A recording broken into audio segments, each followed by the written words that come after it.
Dunia bergetar di bawah bayang-bayang sejarah yang seolah hidup kembali. Ketegangan global gak lagi samar, dia nyata, mendesak, dan mengingatkan kita pada babak kelam yang pernah terjadi. Di timur Eropa, Ukraina menjadi medan konflik yang bukan hanya bersifat lokal, tetapi simbol dari tarik-menarik kekuatan global. NATO, dengan langkah-langkah ekspansifnya, memperluas pengaruh ke wilayah yang dulu dianggap zona penyangga. Sementara itu, Moskow membalas dengan retorika yang membara, keras, penuh nostalgia, imperial, dan juga syarat akan ancaman. Apakah kita sedang menyaksikan perang dingin versi abad ke-21? Apakah konflik ideologi dan juga pengaruh global benar-benar pernah berakhir?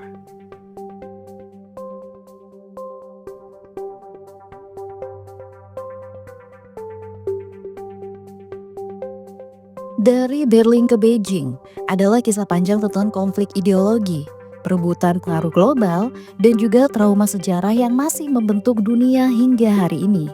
Setelah Perang Dunia II berakhir, dunia terbelah menjadi dua kutub kekuatan, blok barat yang dipimpin oleh Amerika Serikat dengan sistem kapitalisme liberal, dan juga blok timur yang dipimpin oleh Uni Soviet dengan ideologi komunisme.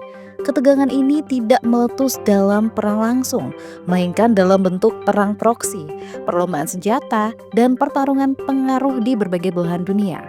Berlin menjadi simbol utama dari konflik ini, dari blokade Soviet yang memicu Airlift Berlin hingga berdirinya tembok Berlin yang memisahkan dunia secara fisik dan juga ideologis. Persaingan antara Uni Soviet dan juga Amerika Serikat berlangsung dalam berbagai dimensi. Di bidang militer, keduanya terlibat dalam perlombaan senjata nuklir yang mengancam eksistensi umat manusia. Di luar angkasa, persaingan dimulai dengan peluncuran Sputnik oleh Soviet dan dibalas oleh pendaratan di bulan oleh Amerika. Di balik layar, spionase menjadi senjata utama, dengan CIA dan KGB memainkan peran penting dalam infiltrasi dan propaganda. Bahkan diplomasi budaya dan juga olahraga pun dijadikan alat untuk menunjukkan superioritas masing-masing blok. Asia pun gak luput dari dampak konflik ini. Korea dan Vietnam menjadi medan perang proksi, sementara Tiongkok, meski awalnya sekutunya Soviet, kemudian pecah dan membentuk jalur komunitas independen. Setelah runtuhnya Uni Soviet pada 1991, Rusia mengalami krisis identitas dan juga kehilangan pengaruh global. Namun, trauma perang dingin tetap hidup dalam memori kolektif dan juga strategi geopolitik Rusia. Ketakutan terhadap ekspansi NATO menjadi salah satu pendorong utama kebijakan luar negeri Rusia, yang melihat perluasan aliansi Barat ke Eropa Timur sebagai ancaman langsung. Retorika anti-Barat pun kembali menguat dengan narasi bahwa Barat berusaha mengepung dan melemahkan Rusia. Kebijakan luar negeri Rusia menjadi semakin agresif, tercermin dalam intervensi di Georgia, aneksasi Crimea, dan juga invasi ke Ukraina. Dalam menghadapi tekanan Barat, Rusia juga semakin mendekat ke Tiongkok, membentuk poros Eurasia yang mengingatkan pada dinamika Blok Timur. Namun, di balik euforia globalisasi dan juga demokratisasi, sebuah bayangan panjang mulai terbentuk di timur Eropa. Ekspansi NATO, aliansi militer yang dulunya dibentuk untuk menghadapi ancaman Soviet, kini bergerak ke arah bekas wilayah pengaruhnya. Negara-negara seperti Polandia, Hungaria, dan juga Republik Ceko bergabung dengan NATO, diikuti oleh gelombang berikutnya, Estonia, Latvia, Lithuania, dan juga bahkan negara-negara Balkan. Bagi Barat, ini adalah langkah menuju stabilitas dan juga keamanan. Tapi bagi Moskow, ini adalah mimpi buruk yang menjadi nyata. Di mata Rusia, ekspansi NATO bukan sekadar perluasan aliansi, melainkan ancaman langsung terhadap kedaulatan dan juga keamanan nasionalisnya. Retorika Kremlin menyebutnya sebagai bentuk pengepungan strategis, sebuah upaya sistematis untuk mengisolasi dan juga melemahkan Rusia dari segala arah. Trauma sejarah Perang Dingin masih membekas, pengalaman dikepung, ditantang, dan juga dijatuhkan oleh kekuatan Barat menjadi lensa utama dalam membaca dunia. Ketika NATO mendekat ke perbatasan Rusia, Moskow tidak melihat tetangga yang ingin damai, tetapi musuh lama yang kembali dengan wajah baru. Pandangan Moskow tentang dikepungnya oleh Barat bukan cuma paranoia, melainkan narasi yang dibentuk oleh pengalaman geopolitik selama puluhan tahun. setiap pangkalan militer NATO yang dibangun di Eropa Timur, setiap latihan militer bersama, dan setiap perjanjian pertahanan dianggap sebagai provokasi. Dalam pidato-pidato kenegaraan, para pemimpin Rusia menyuarakan peringatan keras bahwa Barat tidak pernah benar-benar menerima Rusia sebagai mitra, melainkan sebagai ancaman yang harus dikendalikan. Narasi ini mengakar dalam media, pendidikan, dan juga kebijakan luar negeri Rusia, sehingga membentuk generasi baru yang melihat dunia dalam kerangka konfrontasi. Krisis Ukraina sejak 2014 hingga invasi Rusia pada 2022 menjadi titik balik besar dalam ketegangan geopolitik modern, memicu perang informasi, sanksi ekonomi, dan juga konflik proksi antara Rusia dan juga Barat yang berdampak luas pada tatanan global. Krisis Ukraina bermula pada 2014 ketika Rusia menganeksasi semenanjung Crimea setelah jatuhnya pemerintahan pro-Rusia di Kiev akibat proses Euromaidan. Tindakan ini memicu konflik bersenjata di wilayah Donbas, Ukraina Timur, di mana kelompok separatis pro-Rusia mendeklarasikan kemerdekaan dengan dukungan militer dan juga logistik dari Moskow. Ketegangan meningkat tajam pada awal 2022 ketika Rusia mengakui dua republik separatis di Donetsk dan juga Luhansk, lalu melancarkan invasi besar-besaran ke Ukraina pada 24 Februari 2022. Rusia menyebut operasi ini sebagai demilitarisasi dan juga denazifikasi. Namun, dunia internasional mengutuknya sebagai pelanggaran kedaulatan dan juga hukum internasional. Invasi ini memicu perang informasi yang masif, di mana Rusia dan Barat saling menyebarkan narasi melalui media dan juga platform digital. Rusia membatasi akses media independen dan juga menyensor istilah seperti perang dan juga invasi.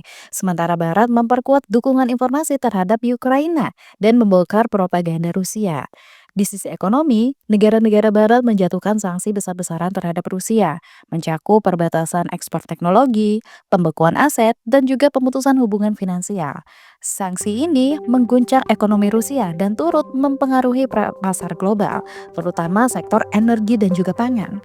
Konflik ini juga menjadi ajang proxy war, di mana negara-negara NATO dan juga Sekutu Barat memberikan bantuan militer dan juga intelijen kepada Ukraina, sementara Rusia mendapat dukungan terselubung dari negara-negara seperti Iran dan juga Korea Utara. Dampaknya terhadap geopolitik global sangatlah signifikan. Ketergantungan Eropa terhadap energi Rusia memaksa negara-negara Uni Eropa mencari alternatif pasokan, mempercepat transisi energi dan juga memperkuat kerjasama dengan Amerika Serikat dan juga Timur Tengah. Diplomasi internasional pun mengalami pergesekan. Negara-negara non-blok seperti India dan juga Cina memainkan peran strategis dalam menjaga keseimbangan, sementara NATO memperluas pengaruhnya ke wilayah Nordik dan juga Eropa Timur. Konflik ini juga memperkuat solidaritas Barat, namun memperdalam polarisasi global antara blok liberal, demokratis, dan juga otoriter. Konflik energi antara Rusia dan Eropa, ekspansi BRICS, dan juga pergeseran aliansi Rusia ke Asia telah membentuk poros geopolitik baru yang menantang dominasi Barat dan juga mengubah lanskap ekonomi global. Sejak invasi Rusia ke Ukraina pada 2022, gas alam menjadi senjata strategis dalam konflik antara Moskow dan juga Uni Eropa. Rusia sebagai salah satu eksportir gas terbesar dunia, memanfaatkan ketergantungan Eropa terhadap pasokan energinya sebagai alat tekan politik. Meski Uni Eropa meluncurkan kebijakan ambisius seperti REPower EU untuk mempercepat transisi ke energi hijau dan juga mengurangi ketergantungan pada bahan bakar fosil Rusia, kenyataannya masih sulit lepas sepenuhnya. Pada 2024, impor LNG Rusia ke Eropa justru meningkat 18%, menunjukkan dilema antara ambisi iklim dan juga realitas pasokan. Upaya Eropa untuk beralih ke energi terbarukan seperti surya dan juga nuklir juga menciptakan ketergantungan baru pada Tiongkok untuk panel surya dan pada Rusia untuk uranium yang diperkaya. Di tengah ketegangan ini, BRICS yang kini berkembang menjadi BRICS Plus dengan anggota baru seperti Arab Saudi, Iran, dan UAE muncul sebagai kekuatan ekonomi politik tandingan Barat. Blok ini menguasai rantai pasok energi dari hulu ke hilir dan memperjuangkan sistem energi global yang lebih multipolar. Dengan negara-negara seperti Tiongkok, Brazil, dan juga Argentina sebagai produsen litium utama, BRICS Plus juga memimpin transisi kendaraan listrik dan juga energi baru terbarukan. Bergabungnya negara-negara penghasil minyak dan juga gas besar memperkuat posisi BRICS Plus dalam menentukan harga dan juga arah kebijakan energi global yang mengguncang dominasi OPEC dan juga Barat. Dalam konteks ini, Rusia semakin mendekat ke Tiongkok dan juga Asia, membentuk apa yang disebut sebagai poros timur. Setelah dijatuhi sanksi ekonomi oleh Barat, Rusia mengalihkan ekspor energi dan juga perdagangan ke negara-negara Asia seperti India dan juga Tiongkok yang tetap membutuhkan pasokan energi besar. Hubungan Rusia-Tiongkok semakin erat dalam bidang teknologi, militer, dan juga diplomasi, menciptakan blok strategis yang menentang hegemoni Barat. Poros Timur ini bukan cuma aliansi ekonomi, tetapi juga simbol pergeseran kekuatan global dari Atlantik ke Eurasia, di mana negara-negara berkembang memainkan peran yang semakin sentral dalam menentukan arah masa depan dunia. Di era multipolar saat ini, negara-negara non-blok memainkan peran strategis dalam menjaga keseimbangan global. Meskipun banyak di antaranya yang menunjukkan sikap netral yang ambigu atau berpihak secara diam-diam, sementara ketegangan geopolitik terus meningkat di kawasan Laut Baltik, Timur Tengah, dan juga Pasifik. Gerakan non-blok yang lahir dari semangat bebas aktif dan juga penolakan terhadap dominasi blok barat maupun timur kini menghadapi tantangan baru. Negara-negara seperti Indonesia, India, Brazil, dan juga Afrika Selatan secara resmi mempertahankan posisi netral. Namun kenyataan di lapangan menunjukkan dinamika yang lebih kompleks. Indonesia misalnya tetap mengusung prinsip bebas aktif, tetapi ketergantungan ekonomi terhadap Tiongkok dan juga kerjasama teknologi dengan Amerika Serikat membuat posisinya rentan terhadap tekanan geopolitik. India, meski tidak bergabung dalam sanksi terhadap Rusia, tetap menjalin hubungan erat dengan Barat dalam bidang pertahanan dan juga teknologi. Beberapa negara non-blok lainnya seperti Uni Emirat Arab dan juga Arab Saudi mulai menunjukkan preferensi ekonomi dan juga diplomatik yang condong ke blok timur, terutama melalui keanggotaan BRICS Plus dan kerjasama energi dengan Rusia dan juga Tiongkok. Dalam lanskap dunia multipolar, Amerika Serikat tidak lagi menjadi satu-satunya kekuatan dominan. Kebangkitan Tiongkok sebagai kekuatan ekonomi dan juga militer, ekspansi pengaruh Rusia, serta munculnya kekuatan regional seperti India, Turki, dan juga Brazil telah menciptakan tantangan global yang lebih kompleks dan juga kompetitif. Aliansi seperti BRICS Plus, Shanghai Cooperation Organization, dan juga ASEAN menjadi penyeimbang terhadap dominasi Barat. Sementara, negara-negara non-blok berusaha memanfaatkan rivalitas ini untuk memperkuat posisi tawar mereka di panggung internasional. Ketegangan geopolitik pun semakin terasa di beberapa kawasan strategis.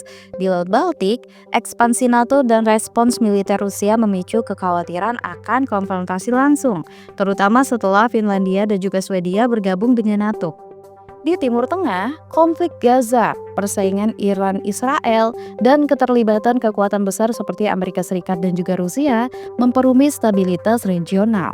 Sementara itu, di Pasifik, rivalitas antara Amerika Serikat dan juga Tiongkok memuncak di sekitar Taiwan dan juga Laut Cina Selatan, dengan negara-negara seperti Filipina, Jepang, dan juga Australia memperkuat kerjasama militer dengan Washington. Dalam konteks ini, negara-negara non-blok menghadapi dilema, mempertahankan netralitas atau menyesuaikan diri dengan realitas geopolitik yang semakin terpolarisasi. Setelah beberapa dekade relatif tenang sejak Perang Dingin, isu nuklir kembali mengemuka akibat eskalasi konflik antara kekuatan besar seperti Rusia, Amerika Serikat, Tiongkok, dan juga Iran. Iran dilaporkan telah mencapai tingkat pengayaan uranium sampai 60%, mendekati ambang 90% yang dibutuhkan untuk membuat senjata nuklir. Dengan lebih dari 80 sentrifugal aktif, Iran diperkirakan mampu memproduksi bahan baku untuk 5 bom nuklir hanya dalam waktu 1 minggu. Di saat yang sama, negara-negara seperti Rusia, Amerika Serikat, dan juga Tiongkok berlomba mengembangkan rudal hipersonik, senjata yang melesat lebih dari Mach 5 dan sulit dicegat oleh sistem pertahanan konvensional. Rusia mengandalkan Avangard dan juga Kinzhal. Amerika Serikat mengembangkan HAWC dan juga sistem DARPA, sementara Tiongkok memamerkan DFZF dan juga teknologi Scramjet. Iran pun memperkuat rudal hipersonik Fatah II yang diklaim mampu menembus sistem pertahanan seperti Iron Dome Israel. Kebangkitan senjata ini menghidupkan kembali doktrin Mutually Assured Destruction atau MAD, strategi deterensi yang menyatakan bahwa serangan nuklir oleh satu pihak akan dibalas dengan kehancuran total oleh pihak lain. Versi modern MAD kini diperkuat oleh teknologi presisi, kecepatan ekstrim, dan juga kemampuan manuver rudal hipersonik yang membuat waktu reaksi semakin sempit dan juga resiko kesalahan kalkulasi meningkat. Latihan militer besar-besaran di Eropa Timur, Laut Baltik, dan juga Pasifik memperlihatkan simulasi skenario nuklir yang memperkuat ketegangan dan juga memperkecil ruang diplomasi. Lalu, apakah dunia benar-benar diambang perang besar?